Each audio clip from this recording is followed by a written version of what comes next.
Joining for the glorification of Srīmad Bhāgavatam, Tuesday, 5th of March, Brisbane.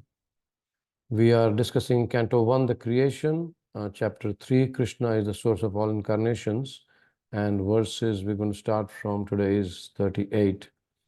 Om Ajnanatimmirandhasya Jnananjana Shalakaya Chakshur Unmilitam Yena Tasmai Shri Guruve Namaha Namo Vishnupadaya Krishna Prasthaya Bhutale Srimati Bhaktivedanta Swaminiti Namine Namaste Saraswati Devi Gaurvani Pracharine Nirvishesha Shunyavadi Paschatya Deshtarine Jaya Shri Krishna Chaitanya Prabhu Nityananda Shri Advaita Gadadhara Shivasadi Gaur Bhakta Hare Krishna Krishna Krishna Hare Hare Hare Ram Ram Ram Hare Hare Om Namo Bhagavate Vasudevaya Om Namo Bhagavate Vasudevaya Om Namo Bhagavate Vasudevaya.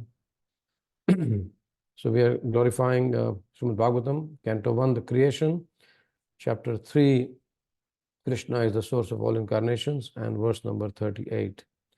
But before that, as we put in the group yesterday, if there's anyone who wants to recite the verse 1328, which is the Paribhasa Sutra of Srimad Bhagavatam, you can unmute yourself and please recite the verse.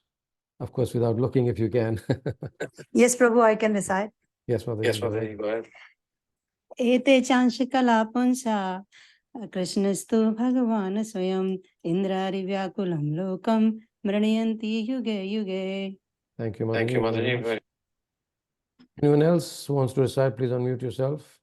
Prabhuji, can I try, please? Yes, please. Go ahead. Ete chamsa kalapumsa Krishna astu Bhagwan swam Indrani vyakulam lokam Madhyanti yuge yuge. Thank you, Motherji. Anyone else, please? Ete chamshakala pumsa Krishnastu Bhagavan Swayam Indrari Vyakulam Lokam Mrudayanti Yuge Yuge. Thank you. That was beautiful, Mother. Thank you. Someone else? Anyone? Ete chamsa kalapumsa Krishnastu Bhagavan Swayam Indrari Vyakulam Lokam Nidyanti Yuge Yuge. Thank you. So many meters coming out now. We can see that all of you are very sincere and trying to do everything possible to meditate upon the Lord's appearances and activities. Thank you. Anyone last person before we start our discussion on verse 38? Prabhuji, can I chant? I can try. Yes. Ete chamsa kalapumsaha Krishnastu Bhagavan Swayam Indrari Vyakulam Lokam Mridyanti Yuge Yuge. Hey Krishna, thank you. Beautiful. Thank you, Mataji. Thank you very much. So next week we will ban Matajis and only Prabhus can recite. So it'll be not next week, I mean tomorrow. Because I can see only Matajis reciting the verses and Prabhus are a bit shy. So let's start with 1338. Saved dhatu padavim parasya duranta viryasya rathanga pane yomaya santataya nuvritya bhajet tatpada saroj gandham. Saha, he alone, Veda, can know dhatu of the creator, padavim, glories, parasya, of the transcendence, duranta viryasya, of the greatly powerful, rath angapane, of Lord Krishna, who bears in his hand the wheel of a chariot, yaha, one who, amayaya, without reservation, santataya, without any gap, anuvritya, sorry, you're supposed to do 37, right? My apologies. Sorry, my apologies. 1337. Please forgive me for that. We just touched the translation of 1337 yesterday, but we didn't discuss anything. So We'll discuss 1337 today. Start with that. Again, please forgive me for this jumping of one verse. न चास्य कश्चिन् निपुणेन धातु रवयति जन्तु कुमुनीशहूतिः नामानि रूपाणि मनोवचोभिः सन्तन्वतो नटचार्यम् इवग्नः. Na, not cha and asya of him, kaschit anyone, nipunena by dexterity, dhatu of the creator, avaiti can know, jantuhu the living being, kumanishaha with a poor fund of knowledge, utihi activities of the Lord, namani his names, rupani his forms, manha vachobhi by dint of mental speculation or deliverance of speeches, santanvataha displaying natacharyam, a dramatic action, eva like agya, the foolish. Translation by Srila Prabhupada ki jai. The foolish with the poor fund of knowledge cannot know the transcendental nature of the forms, names and activities of the Lord, who is playing like an actor in a drama, nor can they express such things neither in their speculations nor in their words. So here we can see Sukadeva Goswami is continuing with the description of Brahma, Paramatma and Bhagwan, and he's described the Brahma and Paramatma. And now he's saying that actually, if we don't have proper knowledge, if we don't have proper devotion, if we don't have proper attraction for the Lord and His devotees, whatever we might do, whatever efforts we might put in, we won't be able to understand the Lord. Why? Because the Lord doesn't want to reveal Himself. In the Chaitanya Charitamrita, when Mahaprabhu is instructing Rupa Goswami, he says very nicely, he says, Krishna Bhakta Nishkama Atayava Shanta. Krishna Bhakta Nishkama Atayava Shanta. Bhukti Mukti Siddhi Kami Sakaliya Shanta. That one who is a Krishna devotee, he is Nishkama. He doesn't have any other desire. And that's why he is Shanta. But one who is a materialist or a speculator, for him, the goal is bhukti. He wants to enjoy mukti. The speculator wants to gain mukti. Siddhi, all the opulences, and kami, who wants to enjoy his senses. All these people, even though they might try, but they will be always ashanta, sakali ashanta. The devotee of Krishna is desireless, and that's why he's peaceful. So here in this purport again, Prabhupada is saying that there are two kinds of foolish people, and one is a fruity worker. As we know, yesterday we discussed briefly that, not yesterday, I think Sunday we discussed that karmi is not someone who is working and enjoying the results of his work. Actually, karmi is one who is working according to the Vedic injunctions. Only then he is called karmi. And someone who doesn't follow Vedic injunction and works and then gets a reward and then uses in sense gratification, he is below karmi actually. So Prabhupada says here that the karmis, they are lower than the karmis, and then there are mental speculators. But when these speculators, they think that the Lord is just like us, one like us. He just historical personality, someone was very strong. So they don't consider that the name, the form, the abode, the qualities, the pastimes of the Lord are transcendental. So that's why Prabhupada calls them fools with a poor fund of knowledge. And Prabhupada says in the purport that these people have got no access to the real nature of the Supreme Being. And then as we know, Bhagavad Gita also says that the Lord is always in transcendental position, even when he is within the material world. And of course, the ignorant people who don't have any idea, they cannot know Krishna. Why? Because Krishna is hiding himself like an actor in a drama. Kunti Maharani also, prays, Nato Natya Dharo Yatha. How does the verse go? Maya Javani Kachanam, Agya Dhokshajam Avyayam, Na Lakshashe Mudadrisha, Nato Natya Dharo Yatha. There also she prays that Krishna, yes, you are a Dokshaja, you are beyond our sense perception. And, if na lakshashe mood drisha, the one whose drisha, whose drishti, whose vision is like a mood. You know, there's a difference when a devotee goes to the temple and when someone newcomer who comes to the temple for some material benefit.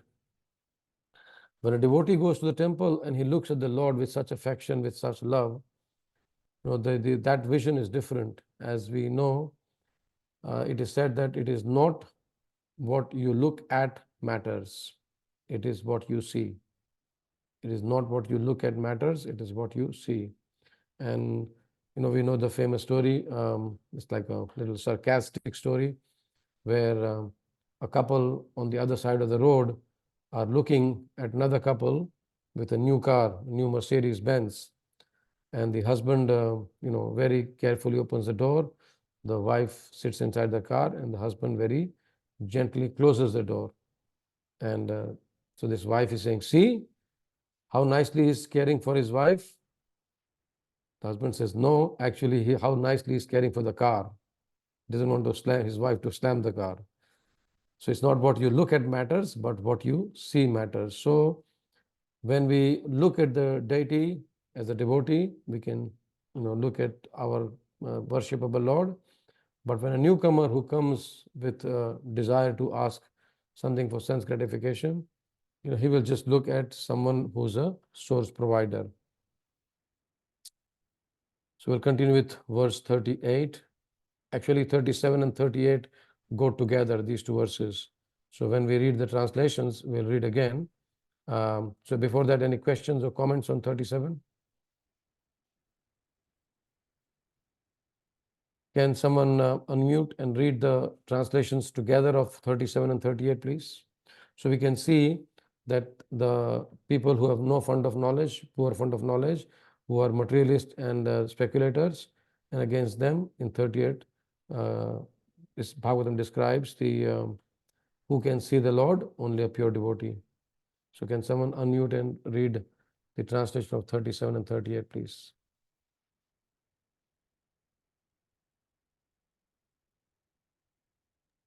Prabhuji, can I try? Yes, please. The foolish with a poor fund of knowledge cannot know the transcendental nature of the forms, names, and activities of the Lord, who is playing like an actor in a drama, nor can they express such things, neither in their speculations nor in their words. Only those who render unreserved, uninterrupted, favorable service unto the lotus feet of Lord Krishna, who carries the wheel of the chariot in his hand, can know the creator of the universe in his full glory, power, and transcendence. Thank you, Mataji. So when we read verse 37, we'll think, okay, then who can know the Lord? No one can know the Lord factually. But then Sutta Goswami immediately says, no, someone who's rendering unreserved, uninterrupted, and favorable service unto the Lord, anukulyana krishnanu shilanam bhakti uttama. So Rupa Goswami says in Bhakti Rasamrita Sindhu that one who anyabhilashita sunyam jnana karmadi anavritam, that one who's rendering devotional service which is favorable to Krishna, it is ahetuki apratihata, unmotivated and uninterrupted. He can actually know about the Lord by the Lord's grace. One very wonderful description is given of the Lord here is Rat Ang Pane. Pane means your hand.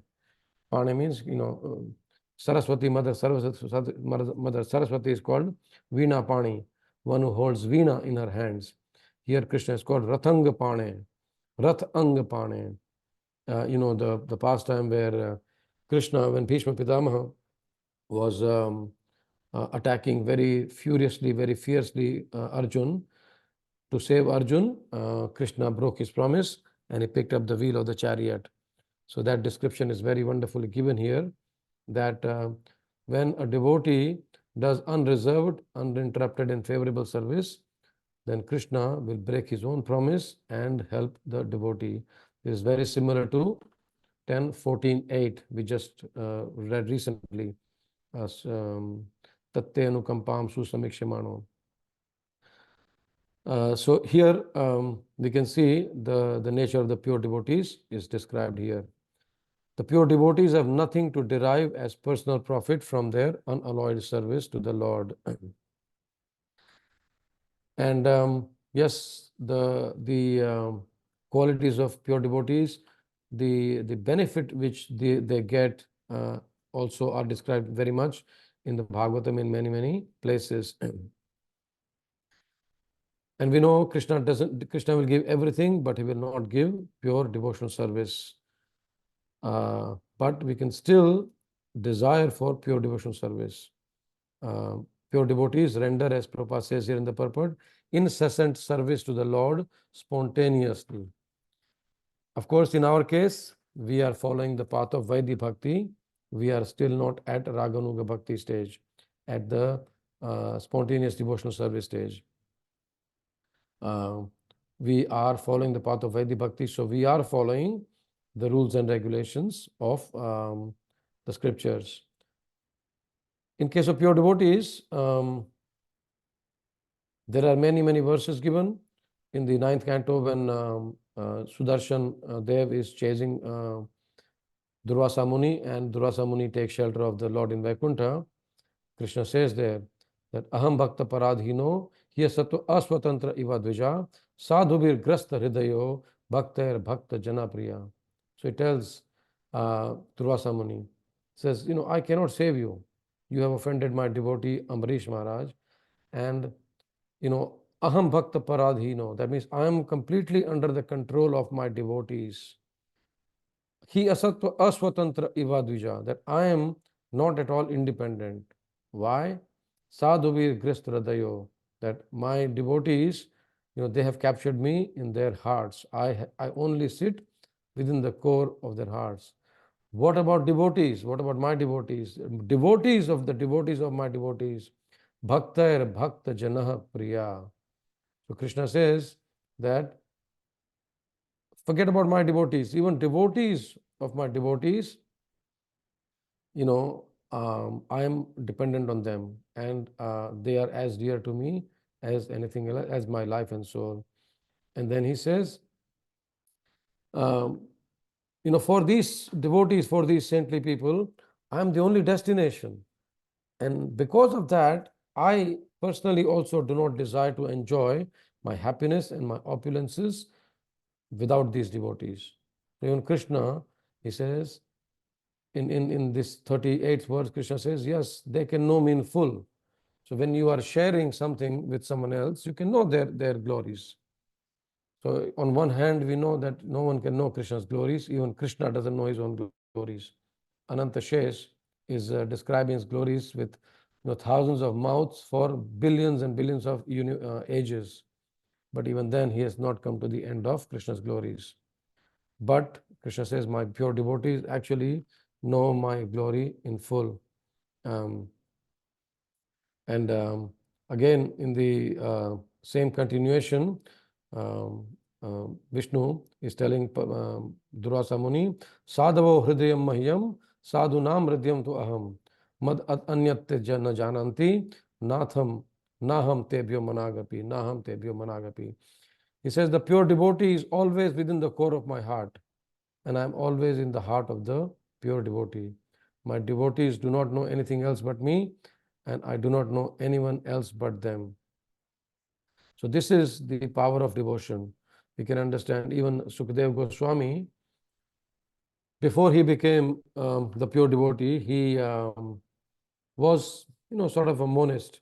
And Bhagavatam describes that when he heard the super mercy lila of Krishna, Sachinandan Maharaj in his book Bhakti Rasayana, he describes this pastime of Putana trying to kill Krishna and Krishna delivering Putana as Krishna's super mercy lila. It's not mercy lila, it's super mercy lila. Why?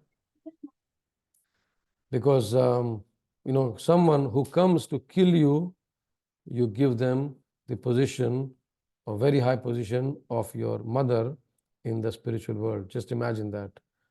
We can be merciful, yes. Someone who offends us sometimes, we can be merciful to them. So if someone who offends us and does something really wrong, we'll still be merciful. After some time, when we get purified, we want to forgive and forget that person. Not forget, but of course forgive that person.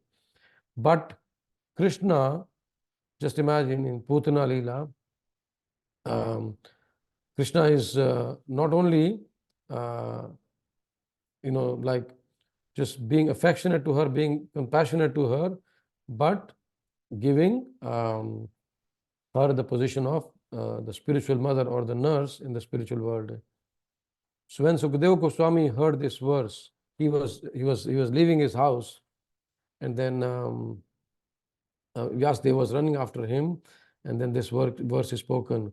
Aho bakiyam stankalakutam jigam sayapyadapi asadvi lebhe gatim dhatriuchitam tatonyam kamba dayalum sharanam brajema.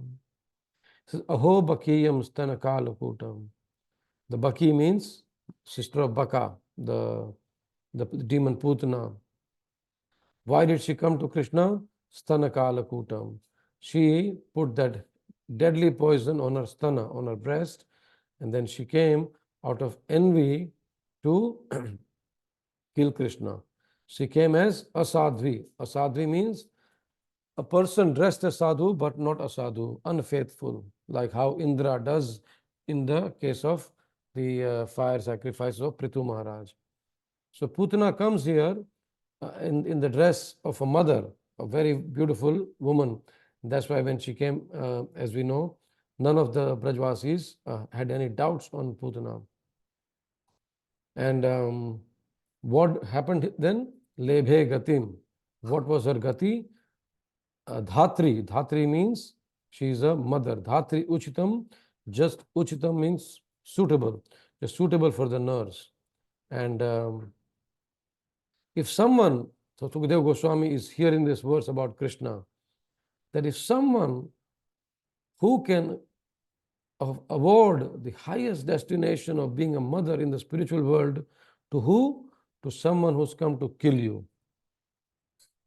Kam va dayalum sharanam rajem. Why will not I take the shelter of that person? Who can be more merciful than that person? Kam va dayalum sharanam rajema. That I will take shelter of that who is such a merciful personality that he gives shelter to his own killer.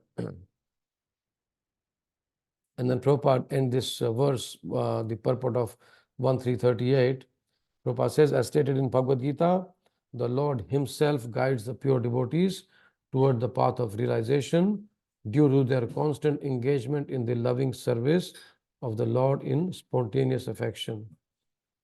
That is the secret of entering into the kingdom of God. Fruitive activities and speculation are no qualification for entering. So actually we see here now that the first 6 questions were answered, the first 5 questions are already answered here. So you might say the Bhāgavatam must finish here. This is the first canto, this is the 3rd chapter, and we still have the whole of 1st canto to go, and 9 more cantos describing Krishna's pastimes, and then 2 more cantos again summarizing them. So this is the beauty of spiritual conversation. When a samvad happens, we know there are 3 types of conversation: Vitanda, Vad, and Samvad. Vitanda means a conversation where hardly anything of benefit happens. It's just basically gossiping about people and one person trying to put the other one down. Other type of conversation is Vad. Vad where between 2 people, even though one person might not try to put other person down, but he still wants to prove himself up. English they call it one-upmanship. So the other person wants to, by speaking something in such a way that he will think, I know more than this person, I can serve better than this person, I can do better than this person. So he's trying to put himself on a higher pedestal. That's called Vad. But when the conversation is complete in the sense that it is about Krishna and the devotional life and spiritual life and the devotees, and when it is beneficial to both parties, Krishna says in Bhagavad Gita, the austerity of speech is hitam vada, priyam vada, satyam vada. Hitam vada, priyam vada, satyam vada. That means we have to speak about hit of not only ourselves, but everyone else. And that's why Bhagavatam was spoken. The first question which was asked by the sages of Naimisharanya to Suta Goswami is that, please describe us what is the most beneficial thing to the entire living beings. So for all the living beings, what is the most beneficial? And that is, of course, Srīmad Bhāgavatam, which we'll see in the next couple of verses. So Samvad means where a description of Krishna, his pastimes, his devotees is happening, which will not only benefit the speaker and the hearer, but also anyone who hears and the general masses. So Prabhupada has very, very kindly engaged us all in this devotional service so that we can start our mornings in the mode of goodness, in the mode of pure goodness. So as Keshav Maharaj says, this is the membership of the 5 a.m. club. And then when we become members of the 5 a.m. club, we protect ourselves, we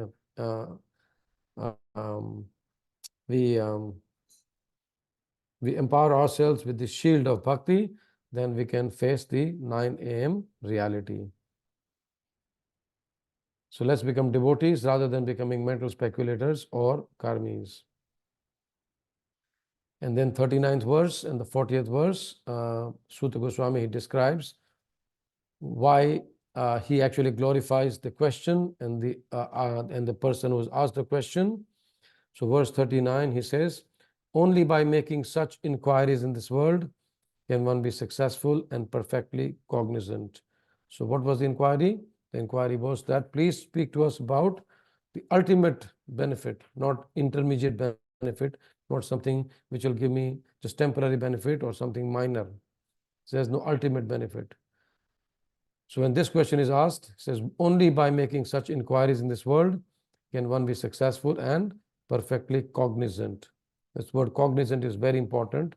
We are running against time, so maybe tomorrow we'll discuss this word cognizant. For such inquiries invoke transcendental ecstatic love unto the personality of Godhead, who is the proprietor of all the universes, and guarantee 100% immunity from the dreadful repetition of birth and death. Now, my dear devotees, and as Sachindan Maharaj says, skeptics, if any of you are skeptics also, like I am in this sabha, meditate on 39 and 40th verse and go deeper into finding out what actually these verses mean. And as we hear, Eka mantra, nana artha. In one verse, we can actually come up with many meanings. Of course, they have to be according to Guru, Sadhu and Shastra. So I'll repeat the translation of 39 and 40 together and then stop for any questions. Only by making such inquiries in this world can one be successful and perfectly cognizant. For such inquiries invoke transcendental ecstatic love unto the personality of Godhead, who is the proprietor of all the universes, and guarantees 100% immunity from the dreadful repetition of birth and death. And then verse 40, glorifying Srīmad Bhāgavatam. This Srīmad Bhāgavatam is the literary incarnation of God, and it is compiled by Srila Vyasadeva, the incarnation of God. It is meant for the ultimate good of all people, and it is all successful, all blissful, and all perfect. I consider myself very fortunate to be able to do service to these verses. So here in the 40th verse, the book Bhagavata and the person Bhagavata both are described. Srīmad Bhāgavatam is the book Bhagavat, which is the literary incarnation of the God, and Srila Vyasadeva and Srila Prabhupada are the persons Bhagavat who are giving us this wonderful ambrosial nectar. And that's why it is meant for the ultimate good of all people. So as I put some time back in the group, that if we follow the principle of each one, teach one, we should encourage one more person during the day to join this group and get benefit from hearing the glories of Srīmad Bhāgavatam. So I will stop here. Krsna ग्रंथराज Shrimad Bhagavatam की जय, जगत गुरु श्रीला प्रभुपाद की जय, Mahamuni Srila Vyasdev ki jai. Hare Krishna. Any questions, any comments, any reflections, any feedback? Feedback also is welcome. Hare Krishna, Prabhuji. Thank you so much for the wonderful realizations in class. Just one comment on verse 38 that we discussed regarding Krishna being the Athangapani. Those who have, studied the second chapter very diligently, this verse actually is the extension of that verse, the important verse, Savai Pumsam Paro Dharmo Yato Bhakti Radhokshaje Ahituki Pratihata Ye Atma Suprasidati. So if we carefully look at the word to word of this verse along with 1 to 6, then we'll see that, Amayaya without reservation relates to Ahituki, and Yomaya Santataya without gap relates to uninterrupted. And of course, in this particular verse, Anuvrittiya, favorable devotional service is also mentioned. Yes. So in this verse, if you are very diligent in learning these verses, more rasa and more insights and depth of these verses will come out.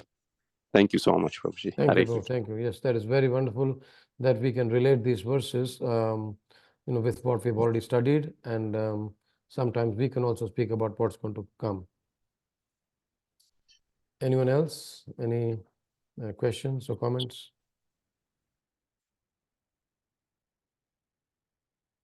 Okay, thank you very much for joining.